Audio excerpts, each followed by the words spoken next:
Hello, lovely beautiful people, we're back. We did the depression and now we're going on into addiction. We're not specialists by any means, people. We're just talking to you guys about, things that we've experienced and learned through reading up and, all kinds of stuff. Nobody's above,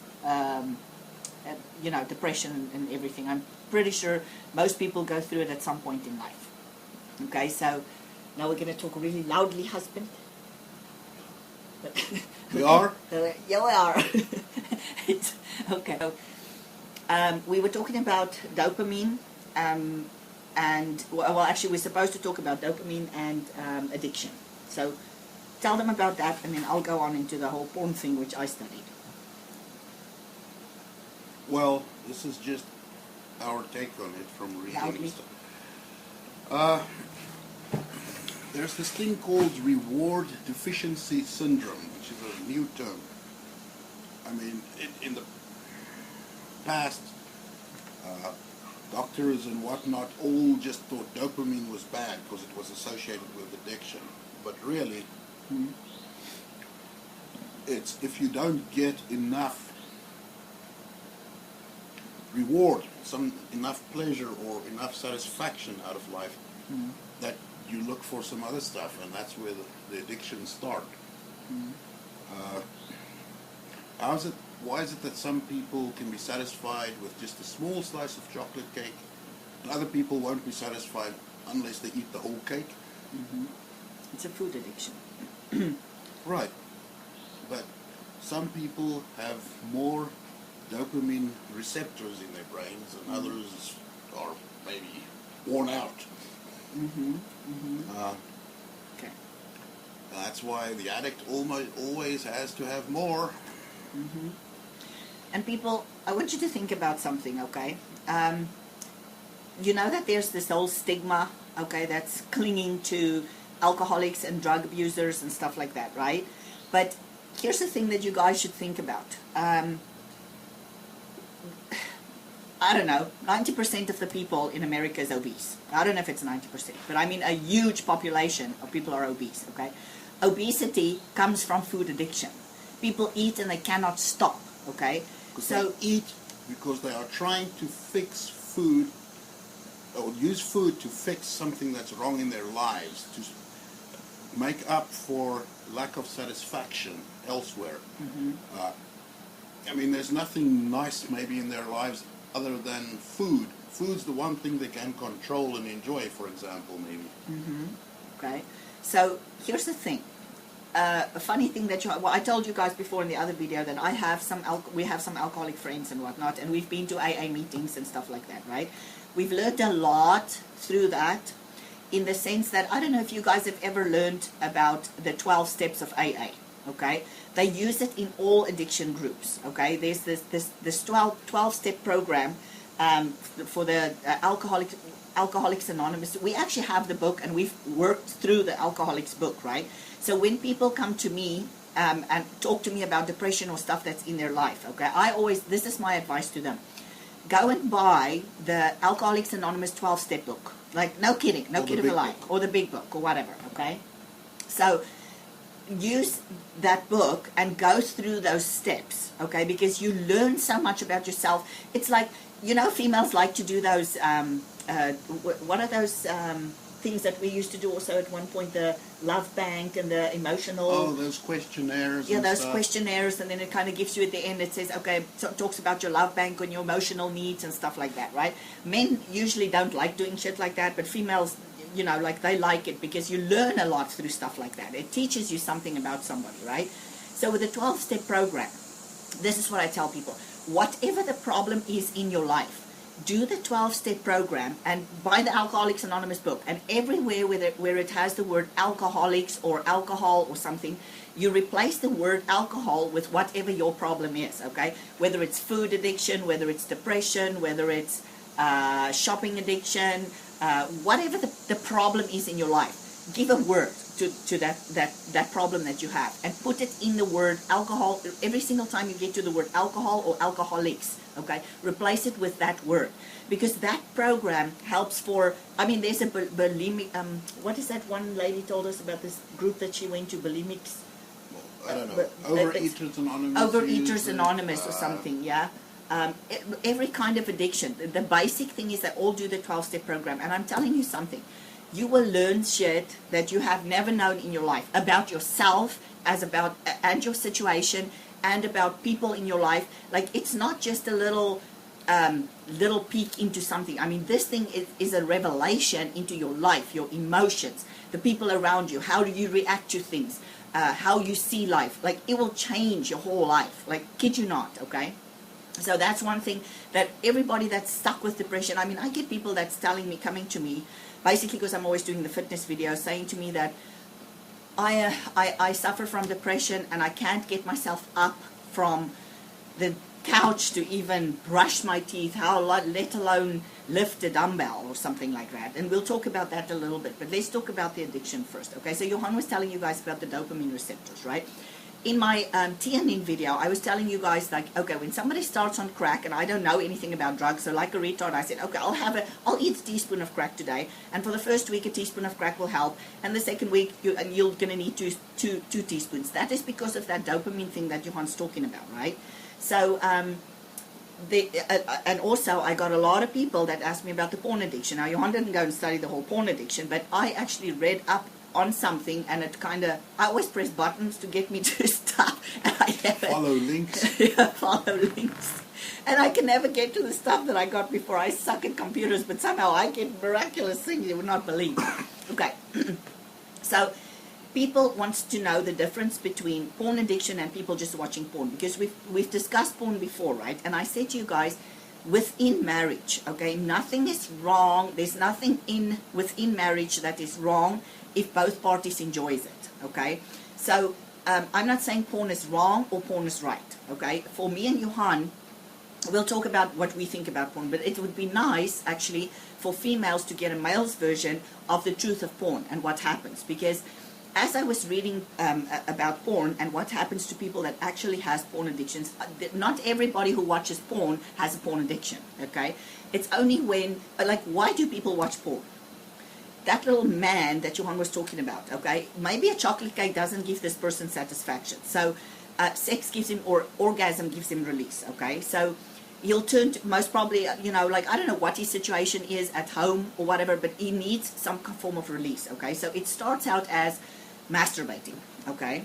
So say he'll masturbate for a while, and then eventually it doesn't, like, he masturbates and then it's over, and it's like, okay, I'm not feeling the pleasure that I'm seeking, right? So now he needs to do something to get more out of it, okay? So maybe he'll start out by watching pictures of just naked girls, okay? And that might give him a kick, okay? So now for a week or two, he'll be watching, the girls, and he'll be masturbating.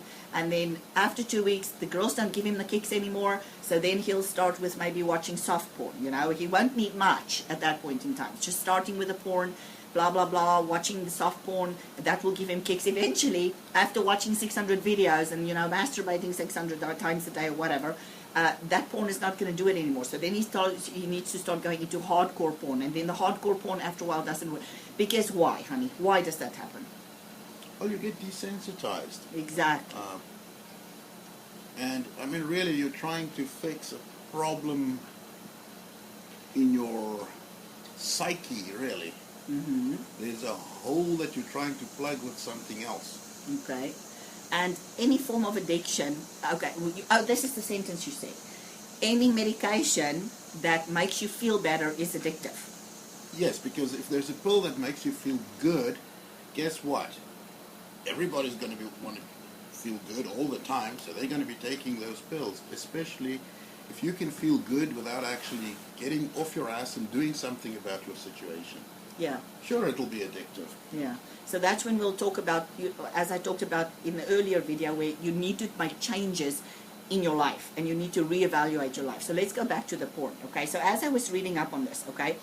Now, with the amount of access, now, what's the word I'm Ease of access. The ease of access. So easy to get to porn, okay? When Johan and when I was young, I didn't have any access to porn. We didn't even have a computer in the house. Johan and I got married, and we had dial-up.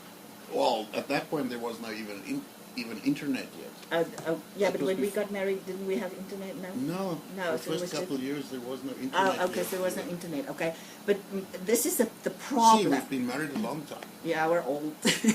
Okay, so here's the thing. Our children are getting exposed at a younger and younger and younger age to porn, okay? There was no, in Johan and my days, at age 17, we never even see somebody have sex, okay? So this is kind of a learning curve kind of thing, like normal people should do it. Nowadays, kids are watching porn from the moment they get on a computer and they start going on the internet, which is like age 12, 13, 14, 15, okay? So what's happening is all this generation of kids that basically grow up with porn are so desensitized by the time that they're a little bit older, say 17 or 18, 16, 17, 18, when they're supposed to start going into relationships, that they're already starting out in a relationship with a sexual dysfunctionality, okay? So as I was reading on porn, so there's one guy, okay, that was a porn addict and he actually got cured from it. Well, cured, he will never be able to watch porn again. And the principle of getting rid of porn addiction is the same thing as when you get off of drugs, okay?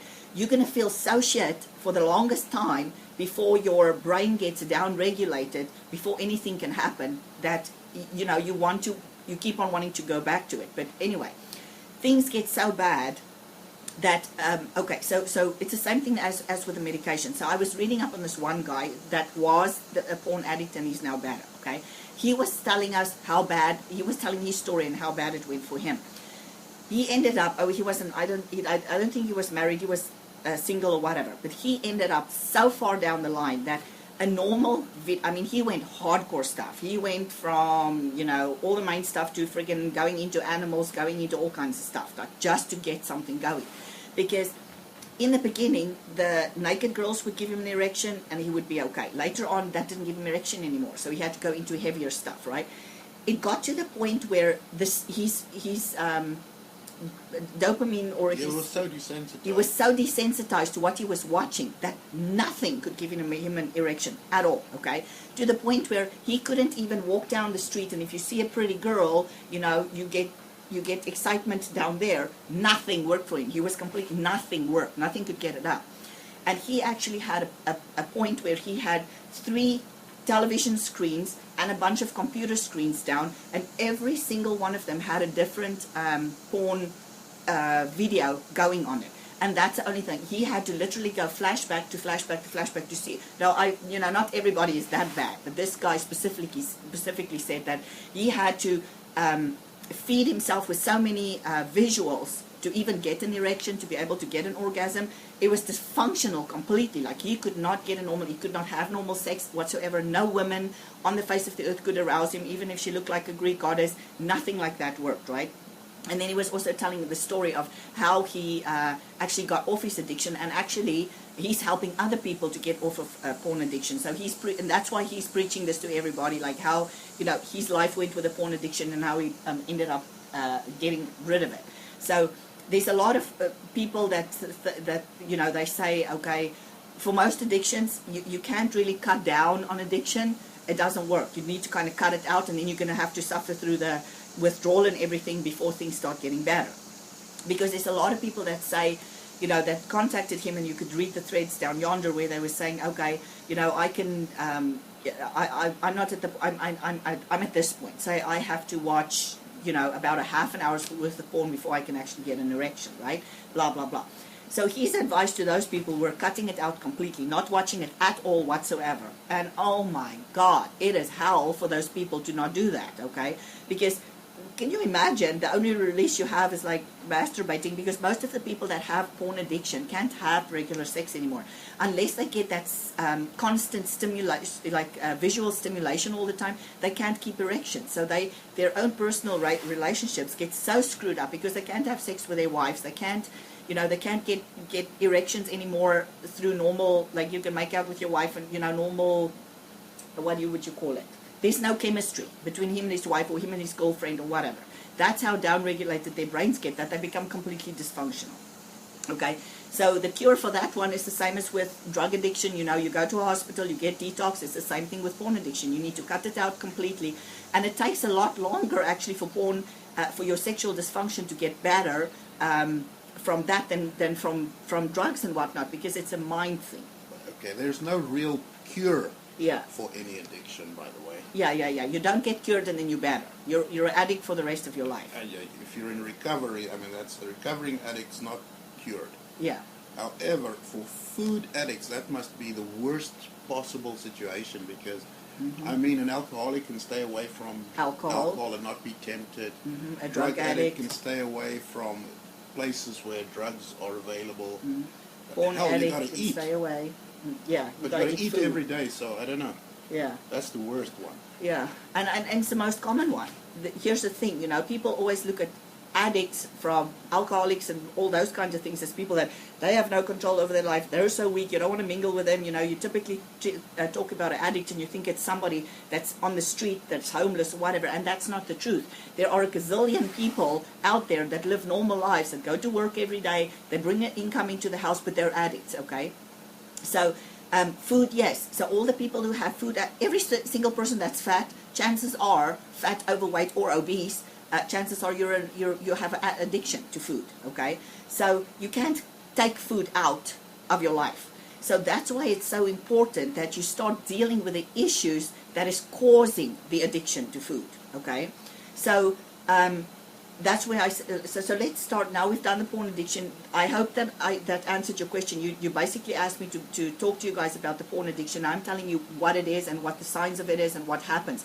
And I wanted to say, there are so many sexually dysfunctional 20-year-olds currently that when we spoke to our hormone doctor, he was telling us that there's 20-year-olds that's going to the doctors asking for Cialis and Viagra and stuff because they have sexual dysfunction. Okay, now there's another part to that which can also be hormonal in some of the instances, because we've talked about hormones before, and there's a lot of kids, it might be the food, whatever the heck it is, that's 20-year-olds that their testosterone levels are low, but it's not every single case. The problem is our kids are so desensitized through pornography that they're 20-year-olds that have sexual dysfunctionality, which is not a good thing, people, okay?